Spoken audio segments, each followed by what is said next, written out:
নিয়ন্ত্রণ হারিয়ে গাছে ধাক্কা, ঘটনায় আহত ৩। ভয়াবহ এই পথ দুর্ঘটনাটি ঘটেছে বামনহাট বিদ্যুৎ সাবস্টেশনের পাশে। জানা গিয়েছে, বামনহাট থেকে দিনহাটাগামী একটি ৪ চাকার গাড়ি নিয়ন্ত্রণ হারিয়ে রাস্তার পাশে থাকা গাছে ধাক্কা মারে। প্রত্যক্ষদর্শীদের মতে গাড়িটিতে চালক সহ ৩ যাত্রী ছিলেন। গাড়ির গতিবেগ এতটাই ছিল যে গাছে ধাক্কা লাগার সঙ্গে সঙ্গে চালকের পাশের সিটের এয়ারব্যাগ ফেটে যায়, ফলে চালকের পাশের যাত্রী প্রাণে বেঁচে যায়, কিন্তু পেছনের সিটের এক মহিলা যাত্রী গুরুতরভাবে জখম হয়। দুর্ঘটনার শব্দে স্থানীয় বাসিন্দারা ছুটে এসে আহত ওই মহিলাকে উদ্ধার করে বামনহাট ব্লক প্রাথমিক স্বাস্থ্য কেন্দ্রে নিয়ে যায়। তবে তার অবস্থা আশঙ্কাজনক থাকায় তাকে উন্নত চিকিৎসার জন্য দিনহাটায় স্থানান্তরিত করা হয় বলে হাসপাতাল সূত্রে খবর।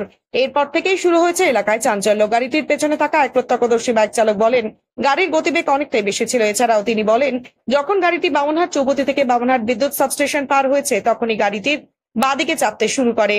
পেছন থেকে সে চিৎকার দিলেও কর্ণপাত করতে পারেনি গাড়ির চালকের। পরেই এই মর্মান্তিক দুর্ঘটনা। এদিকে ঘটনার খবর পেয়ে ঘটনাস্থলে পৌঁছে সাহেবগঞ্জ থানার বিশাল পুলিশ বাহিনী এরপর দুর্ঘটনাগ্রস্ত গাড়িটিকে উদ্ধার করে থানায় নিয়ে যায়।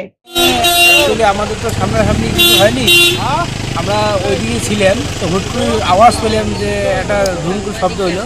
পরে দৌড় দিয়ে এসে দেখি যে গাছের মধ্যে এই গাড়িটা লাগিয়ে আছে, আর বাকি যেগুলো ছিল সবগুলো হসপিটালে পাঠানো হলো। কয়জন ছিল ওখানে? সামনে 2 জন ছিল, পিছনে 2 জন ছিল। একজন মহিলা বামনহাট হসপিটালে আছে, এখন ট্রিটমেন্ট করছে, আর বাকিটা তো কোথায় কোথায় গেল। গাড়িটা কোন দিক থেকে আসতেছিল?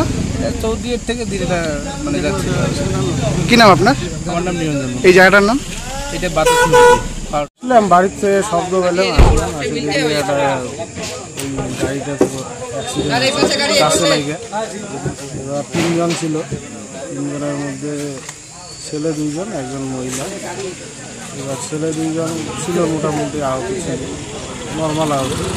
মেয়েটা একটু গুরুতর হয়েছে, ওনাদেরকে হসপিটালে পাঠাই দিচ্ছি মেয়েটাকে। ছেলে 2 জন যায়নি হসপিটালে, পরবর্তীতে এখন এখানে দেখতেছি নাই। কিভাবে অ্যাক্সিডেন্টটা হতে পারে? একাই গাছের মধ্যেই অ্যাক্সিডেন্ট। কিসে লাগিয়ে দিয়েছে? গাছে। আচ্ছা, কোন দিক থেকে আসতেছিল গাড়িটা? বামনহাট থেকে আসতেছিল নাকি দিনহাটার দিকে নাকি যাচ্ছিল। কি নাম আপনার? অভিজিৎ মোড়। এই জায়গাটার নাম? এটা হচ্ছে বাতাসের গুটি, পাওয়ার হাউস নিয়ারেস্ট। আপনি কি দীর্ঘদিন ধরে চোখের সমস্যায় ভুগছেন? দূরের কোনো দৃশ্য দেখতে সমস্যা হচ্ছে? ঝাপসা দেখা, চোখ লাল হয়ে যাওয়া বা চোখে জল পড়া সহ সব সমস্যার স্থায়ী সমাধান এখন চোখের আধুনিক চিকিৎসার নির্ভরযোগ্য প্রতিষ্ঠান মা অপটিক্যালে। আমাদের এখানে প্রতি মঙ্গলবার, বুধবার, বৃহস্পতিবার, শুক্রবার এবং রবিবার রোগী দেখছেন মাথাভাঙা মহকুমা হাসপাতালের স্বনামধন্য চক্ষু রোগ বিশেষজ্ঞ ও সার্জন ডক্টর বিপ্লব কেতন সাহা। তাই আপনি এবং আপনার পরিবারের কারো চোখের সমস্যার সমাধানে আজই যোগাযোগ করুন মাথাভাঙা কলেজ মোড়ে মা অপটিক্যালে। আমাদের যোগাযোগ নাম্বার 9563975032। বিশেষ দ্রষ্টব্য, আমাদের এখানে সুলভ মূল্যে চশমার ফ্রেম, পাওয়ার গ্লাস এবং সানগ্লাস পাওয়া যায়।